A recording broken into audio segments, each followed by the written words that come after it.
Ouais. La cloche de l'église cogne comme un marteau dans mon crâne. Chaque son résonne, lourd comme le poids de mes drames. Le ciel est gris, la ville a le regard qui se noie. Les passants marchent vite, mais personne ne sait pourquoi. Un homme surgit de l'ombre, visage froid comme la pierre. Il lève ma tête vers la tour qui domine la terre. La cloche hurle une dernière fois, déchire l'horizon. Puis le monde s'éteint d'un coup, comme une télévision. Les oiseaux restent figés dans le vent qui ne souffle plus. Les voitures immobiles, les cris soudain disparus. Je veux parler, mais ma voix se perd dans le néant. Et l'homme marche encore, seul survivant du temps. Trois sonne et tout devient silence. Les secondes meurent dans une étrange absence. Je vois le monde arrêté derrière ses apparences, pendant qu'un homme avance et pense. Il traverse une rue, une scène apparaît soudain. Une vieille femme seule serre une photo entre ses mains. Son mari est parti depuis des années déjà, mais chaque soir elle prépare encore de repas plus loin. Un enfant regarde une fenêtre fermée.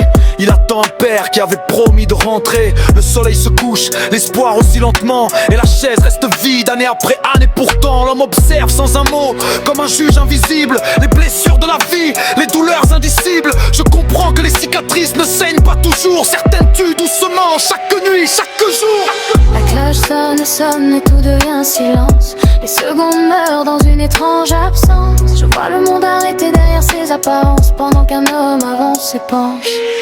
Il tourne au coin d'une avenue noyée dans la poussière. Un jeune dort sous la pluie, recroquevillé contre la pierre. Des centaines de regards passent sans jamais le voir, comme s'il était devenu un morceau du trottoir. Puis une chambre d'hôpital surgit dans le décor. Une mère tient une main qu'elle perdra avant l'aurore. Ses larmes tombent lentement dans un silence parfait, car même le tronc figé n'a pas pu l'empêcher. L'homme continue sa route entre les ruines hostiles, là où les rêves se cassent et deviennent fragiles. Chaque scène est une vérité qu'on refuse de regarder, parce que la réalité fait plus mal que la pitié.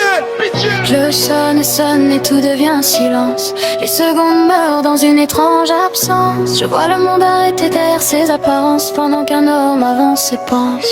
Il arrive sur une place où la nuit semble éternelle. Un homme riche pleure seul dans une maison trop belle. Il possède tout l'or que les autres veulent gagner, mais personne à ses côtés quand vient le moment d'aimer. Une dernière vision apparaît dans le brouillard, un cercueil entouré de gens qui baissent le regard.